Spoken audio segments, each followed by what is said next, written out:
നമസ്കാരം. മൂന്നാം വിജയത്തിന് CPM പുതുതന്ത്രമൊരുക്കുന്നു. അമ്പലപ്പുഴയിൽ അപ്രതീക്ഷിത സ്ഥാനാർത്ഥിയെത്തുന്നു ജി സുധാകരൻ. നിയമസഭാ തെരഞ്ഞെടുപ്പിൽ മൂന്നാം വിജയം ലക്ഷ്യമിട്ടുകൊണ്ടാണ് CPM വലിയ തന്ത്രങ്ങളൊക്കെ മെനഞ്ഞെത്തുന്നത്. മുഖ്യമന്ത്രി പിണറായി വിജയനൊപ്പം തന്നെ Vijayaraghavan, TM Thomas Isaac, EP Jayarajan, G Sudhakaran എന്നിവരെ കൂടി മത്സരിപ്പിക്കുവാൻ ഒരു ആലോചന അതിനകത്ത് നടക്കുന്നുണ്ട്. 2 ടേം നിബന്ധനയിൽ കൂടുതൽ പേർക്ക് ഇളവ് നൽകുവാനുള്ള ഒരു സാഹചര്യവും ഉണ്ടാകുന്നുണ്ട്. അനുഭവ സമ്പന്നരായ മുതിർന്ന നേതാക്കളെ മുൻനിരയിൽ ഇറക്കി ഭരണം ഉറപ്പാക്കുവാനുള്ള നീക്കമാണ് ഇതിലൂടെ സജീവമായിട്ട് CPM മുന്നോട്ട് വെക്കുന്നത്. അപ്പോൾ നിയമസഭാ തെരഞ്ഞെടുപ്പിൽ മുഖ്യമന്ത്രി പിണറായി വിജയനൊപ്പം മറ്റ് മുതിർന്ന നേതാക്കളെ കൂടി മത്സരിപ്പിക്കുവാൻ തന്നെയാണ് CPMന്റെ ശ്രമം. പോളിറ്റ് ബ്യൂറോ അംഗമായിട്ടുള്ള വിജയരാഘവൻ, കേന്ദ്ര കമ്മിറ്റി അംഗങ്ങളായിട്ടുള്ള doctor TM Thomas Isaac, EP Jayarajan, മുതിർന്ന നേതാവ് ജി സുധാകരൻ എന്നിവരെയാണ് മത്സരിപ്പിക്കുവാനായിട്ട് പാർട്ടി പരിഗണിക്കുന്നത് എന്നതാണ്. ഒപ്പം പിണറായി വിജയനൊപ്പം മറ്റു നേതാക്കളെ കൂടി അണിനിരത്തി മൂന്നാം തവണയും ഭരണം ഉറപ്പാക്കുക എന്നുള്ള ലക്ഷ്യത്തിലേക്കാണ് CPM നടന്നു നീങ്ങുന്നത്. വിജയരാഘവനെ ഇരിങ്ങാലക്കുട, പൊന്നാനി മണ്ഡലങ്ങളിലേക്കാണ് പരിഗണിക്കുന്നത്. പൊന്നാനിയിലെ MLA ആയിട്ടുള്ള P നന്ദകുമാർ ഇനി മത്സരിക്കില്ല എന്നുള്ളതാണ്. ഇരിങ്ങാലക്കുടയിൽ നിന്ന് വിജയരാഘവന് വേണ്ടിയിട്ട് നിർദ്ദേശിക്കുകയാണ് എങ്കിൽ ഭാര്യയും ഉന്നത വിദ്യാഭ്യാസ മന്ത്രിയുമായിട്ടുള്ള ഡോക്ടർ R ബിന്ദു ആ സ്ഥാനം ഒഴിഞ്ഞു കൊടുക്കേണ്ടി വരും. ഡോക്ടർ TM തോമസ് ഐസക് അരൂരിൽ മത്സരിക്കുവാനാണ് സാധ്യത. EP ജയരാജനെ പയ്യന്നൂരിലോ മട്ടന്നൂരിലോ മത്സരിപ്പിക്കും എന്നതാണ് പരിഗണനയിൽ ഉള്ള വിഷയം. ജി സുധാകരൻ എന്ന് പറയപ്പെടുന്നത് അദ്ദേഹത്തിന്റെ പഴയ തട്ടകമായിട്ടുള്ള കായംകുളത്ത് മത്സരിപ്പിക്കുന്നതാണ് പരിഗണിക്കുന്നത്. മത്സരിക്കാൻ അനുമതി ലഭിച്ചാൽ സുധാകരൻ അമ്പലപ്പുഴയ്ക്ക് വേണ്ടി അവകാശവാദം ഉന്നയിക്കാനുള്ള സാധ്യതയാണുള്ളത്. കാരണം അദ്ദേഹത്തിന് ഏറ്റവും പ്രിയപ്പെട്ട മണ്ഡലം എന്ന് പറയപ്പെടുന്നത് അമ്പലപ്പുഴയാണ്. മാത്രമല്ല ഈ പറയുന്ന പോലെ അദ്ദേഹത്തിന് ഏറ്റവും അടുത്തിടപഴകാൻ കഴിഞ്ഞിട്ടുള്ള ഇടം കൂടിയാണ് അമ്പലപ്പുഴ. അതുകൊണ്ട് തന്നെ സുധാകരന് വിജയിച്ചു കയറാൻ കഴിയുന്ന മണ്ഡലങ്ങളിൽ ഒന്ന് എന്ന് പറയപ്പെടുന്നത് അമ്പലപ്പുഴയാണ്. അതിനുള്ള സാധ്യത ലഭിക്കുകയാണ് എന്നുണ്ടെങ്കിൽ, മത്സരിക്കുവാനുള്ള അനുമതി പാർട്ടി നൽകുകയാണ് എന്നുണ്ടെങ്കിൽ അദ്ദേഹം ചോദിക്കാൻ പോകുന്ന സീറ്റ് എന്ന് പറയപ്പെടുന്നത് അമ്പലപ്പുഴയായിരിക്കും.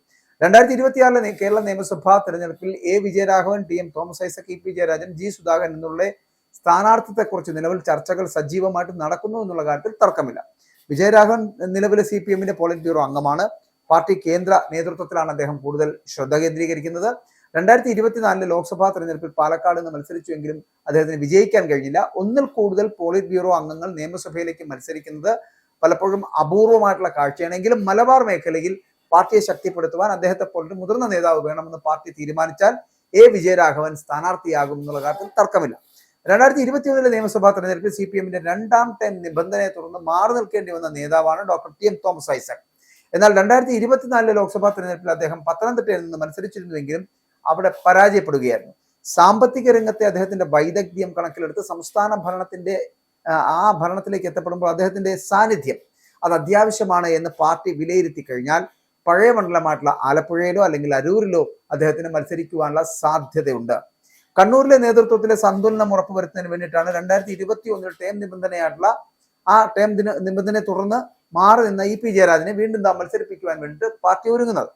കാരണം ആലപ്പുഴ ജില്ലാ നേതൃത്വവുമായിട്ട് ഇടഞ്ഞു നിൽക്കുന്ന ജി സുധാകരന്റെ നിലപാടുകൾ തിരഞ്ഞെടുപ്പിൽ തിരിച്ചടിയാകാതിരിക്കുന്നതിന് വേണ്ടിയിട്ടാണ് അദ്ദേഹത്തെ വീണ്ടും കളത്തിലിറക്കുവാനുള്ള ഒരു ശ്രമം ഇപ്പോൾ പാർട്ടി നടത്തുന്നത്.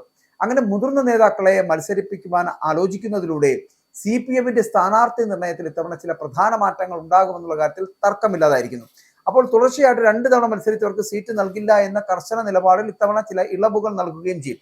തോമസ് ഐസക് മത്സര രംഗത്ത് വരുവാനുള്ള സാധ്യത വളരെ കൂടുതലാണ് എങ്കിലും വിജയരാഘവന്റെ കാര്യത്തിൽ പാർട്ടിയുടെ സംഘടനാപരമായിട്ടുള്ള തീരുമാനമാകും നിർണായകമാകുക എന്നതാണ്. സംസ്ഥാന സെക്രട്ടറി MV ഗോവിന്ദന്റെ വിശ്വസ്ത സുഹൃത്തു കൂടിയാണ് വിജയരാഘവൻ എന്നതിനാൽ തടസ്സങ്ങൾ ഉണ്ടാകില്ല എന്നുള്ളതാണ് സൂചന. 2026 നിയമസഭാ തെരഞ്ഞെടുപ്പിൽ പിണറായി വിജയനൊപ്പം തോമസ് ഐസക്കും ജി സുധാകരനും ഒപ്പം തന്നെ EP ജയരാജൻ തുടങ്ങിയ മുതിർന്ന നേതാക്കളെ കൂടി CPIM പരിഗണിക്കുമ്പോൾ അതിന് പിന്നിൽ വലിയ ചില രാഷ്ട്രീയ തന്ത്രങ്ങളുണ്ട് എന്നുള്ള കാര്യത്തിൽ തർക്കമില്ല. 2 തവണ മത്സരിച്ചവർക്ക് മാറി നിൽക്കണമെന്ന് മുൻപത്തെ കർശന നിലപാടിൽ നിന്ന് പാർട്ടി പിൻവാങ്ങുന്നു എന്ന സൂചനയാണ് ഇതുമായിട്ട് ബന്ധപ്പെട്ട് നൽകുന്നത്. അപ്പോൾ തുടർച്ചയായിട്ട് 3ാം തവണയും ഭരണം പിടിക്കുക എന്ന ലക്ഷ്യത്തോടെ അനുഭവ സമ്പത്തുള്ള കരുത്തരായിട്ടുള്ള നേതാക്കളെ അവരെ തന്നെ കളത്തിലിറക്കാൻ പാർട്ടി ആഗ്രഹിക്കുന്നു എന്നത് ഇതിലൂടെ വ്യക്തമാവുകയാണ്. 1ാം പിണറായി സർക്കാരിന്റെ കാലത്തെ വികസന നേട്ടങ്ങളിൽ അതിൽ ഈ കിഫ്ബി ഒപ്പം തന്നെ പശ്ചാത്തല വികസന സംവിധാനങ്ങളൊക്കെ അതിനകത്തുണ്ടായിരുന്നു. പ്രധാന പങ്കുവഹിച്ചവരാണ് കിഫ്ബിയുമായിട്ട് ബന്ധപ്പെട്ട വിഷയങ്ങളിലൊക്കെ പ്രധാന പങ്കുവഹിച്ചവരാണ് തോമസ് ഐസക്കും സുധാകരനും ഒക്കെ.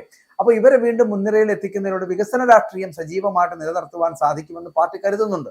പ്രധാന നേതാക്കളെ മാറ്റി നിർത്തുന്നത് പാർട്ടി പ്രവർത്തകർക്കിടയിൽ അതൃപ്തി ഉണ്ടാക്കാൻ സാധ്യതയുണ്ട് എന്ന് പറയപ്പെടുകയും ഇവരെ മത്സരിപ്പിക്കുന്നതിലൂടെ അവർക്കിടയിലുള്ള ആവേശം നിലനിർത്താൻ കഴിയുമെന്നുള്ള അവകാശവാദം പാർട്ടി ഉന്നയിക്കുന്നിടത്താണ് ജി സുധാകരനെ പോലുള്ള പി ജയരാജനെ പോലുള്ള പഴയ നേതാക്കളെ വീണ്ടും മുൻനിരയിലേക്ക് കൊണ്ടുവരുന്നത്. സഭയ്ക്കകത്തും പുറത്തും പ്രതിപക്ഷത്തിന്റെ ആക്രമണങ്ങളെ ശക്തമായിട്ട് പ്രതിരോധിക്കുവാൻ ഈ നേതാക്കളുടെ സാന്നിധ്യം അനിവാര്യമാണ് എന്ന് ഇപ്പോ നേതൃത്വം തന്നെ കണക്കാക്കിയിരിക്കുന്നു എന്നതാണ്. അപ്പോൾ ഭരണം നേടുന്നതിലും അല്ലെങ്കിൽ ഭരണം നടത്തുന്നതിലും നിയമസഭയിലെ ചർച്ചകളിലൊക്കെ ഇവരുടെ പ്രാവീണ്യം എന്ന് പറയപ്പെടുന്ന LDF വലിയ കരുത്താകും. തോമസ് ഐസക്കിനും ജി സുധാകരനും എല്ലാം സ്വന്തം ജില്ലകളിൽ വലിയൊരു വിഭാഗം തന്നെ നിഷ്പക്ഷമായിട്ടുള്ള വോട്ടർമാരുടെ വലിയ പിന്തുണയുണ്ട്. എന്നാൽ മുതിർന്ന നേതാക്കളെ മത്സരിപ്പിക്കുവാനുള്ള തീരുമാനത്തിന് ചില പ്രതികൂല ഘടകങ്ങളുണ്ട്. മുതിർന്ന നേതാക്കളെ അണിനിരത്തുമ്പോൾ പുതുമുഖങ്ങൾക്ക് പ്രാധാന്യം എന്ന നയത്തിൽ നിന്ന് പിന്നോട്ട് പോകുന്ന ഒരു സാഹചര്യം ഉണ്ടാകും. അത് വളരെയധികം വിമർശനം പാർട്ടിക്കുള്ളിൽ നിന്ന് തന്നെ ഉയർന്നേക്കും എന്നുള്ളതാണ്. മറ്റൊന്ന്, അടുത്ത നിരയിലുള്ള നേതാക്കൾക്ക് നേതൃസ്ഥാനത്തേക്ക് വരാനും ഇത് തടസ്സമാകുന്നു എന്നുള്ള നിർദ്ദേശം അത് അല്ലെങ്കിൽ അത്തരത്തിലുള്ള വിമർശനം പാർട്ടിക്കുള്ളിൽ തന്നെ വീണ്ടും വരികയാണ്. അപ്പോൾ ഈ നേതാക്കളെല്ലാം 70 വയസ്സിനോട് അടുത്തവരോ അതിന് മുകളിലോ ഉള്ളവരോ ആണ് എന്നുള്ളതാണ് ഈ കുഴപ്പങ്ങൾക്കെല്ലാം കാരണം. അപ്പോൾ CPM പുതുമുഖങ്ങൾക്ക് പ്രാധാന്യം നൽകുന്ന ഈ കാലഘട്ടത്തിൽ ഇവർക്ക് സീറ്റ് നൽകുന്നത് പഴയ തലമുറയുടെ ആധിപത്യം എന്ന രീതിയിൽ വ്യാഖ്യാനിക്കപ്പെടാം എന്ന് തന്നെയാണ് ഈ തലമുറയെ പാർട്ടിയിൽ നിന്ന് അകറ്റാൻ കാരണമായേക്കും എന്ന് തന്നെയാണ് ഈ ഒരു വിഭാഗം നേതാക്കളടക്കം ഇതുമായിട്ട് ബന്ധപ്പെട്ട കാര്യങ്ങളിൽ പറയുന്നത്. മുതിർന്ന നേതാക്കൾ മത്സരിക്കുമ്പോൾ അവർ ഈ കേന്ദ്രവുമായിട്ട് ബന്ധപ്പെട്ട് വരുന്ന വിഷയങ്ങളൊക്കെ വീണ്ടും വിവാദങ്ങളായിട്ട് പുനർജനിക്കുവാനുള്ള സാധ്യത വളരെ കൂടുതലാണ്. അതിലൊന്ന് തന്നെ ജാവദേക്കറുമായിട്ടുള്ള കൂടിക്കാഴ്ച പി ജയരാജന്റെ, മറ്റൊന്ന് കിഫ്ബിയുടെ അന്വേഷണം തോമസ് ഐസക്കിനെതിരെ, വേറൊന്ന് ആലപ്പുഴയിലെ ഗ്രൂപ്പ് പോലെ ജി സുധാകരനുമായിട്ട് ബന്ധപ്പെട്ട്, അങ്ങനെ തുടങ്ങിയ പഴയ പല വിവാദങ്ങളും പ്രതിപക്ഷം വീണ്ടും ആയുധമാക്കും. കഴിഞ്ഞ 2 സർക്കാരുകളുടെയും പോരായ്മകൾക്ക് ഈ നേതാക്കളും ഉത്തരവാദികളാണ് എന്ന തരത്തിലുള്ള ഭരണവിരുദ്ധ വികാരം അത് ഇവർക്കെതിരെയും തിരിയും എന്നുള്ള കാര്യത്തിൽ തർക്കമില്ല. എന്നാൽ പരീക്ഷണങ്ങളെക്കാൾ വിശ്വസ്തരായ പഴയ പടക്കുതിരകളെ മുൻനിർത്തി ഭരണം നിലനിർത്തുക എന്ന സുരക്ഷിതമായുള്ള തന്ത്രമാണ് CPM പയറ്റാൻ ഉദ്ദേശിക്കുന്നത് എന്നാണ് സൂചന. പക്ഷേ അതിൽ എത്രത്തോളം വിജയസാധ്യത എന്ന് പറയപ്പെടുന്നത് ഉണ്ടാകുമെന്ന് പറയാൻ കഴിയില്ല.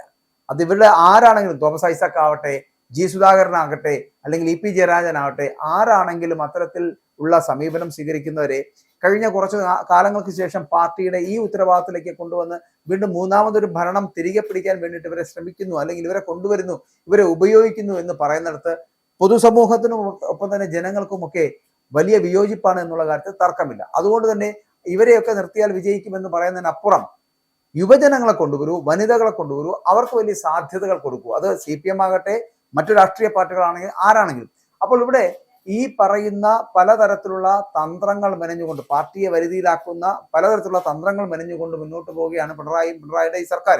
ഒപ്പം തന്നെ ഈ സർക്കാരുകളുടെ ഇപ്പോഴത്തെ അവസ്ഥയിൽ നിന്ന് അവർക്ക് കരകയറി വരണമെന്നുണ്ടെങ്കിൽ സാമുദായിക സംഘടനകളുടെ പിൻബലം കൂടി ആവശ്യമുണ്ട്. ഇപ്പോൾ SNDPയും NSSും ഒക്കെ ഒരു തരത്തിൽ LDFുമായിട്ട് ചേർന്ന് നിൽക്കുന്ന ഒരു സാഹചര്യമാണ്.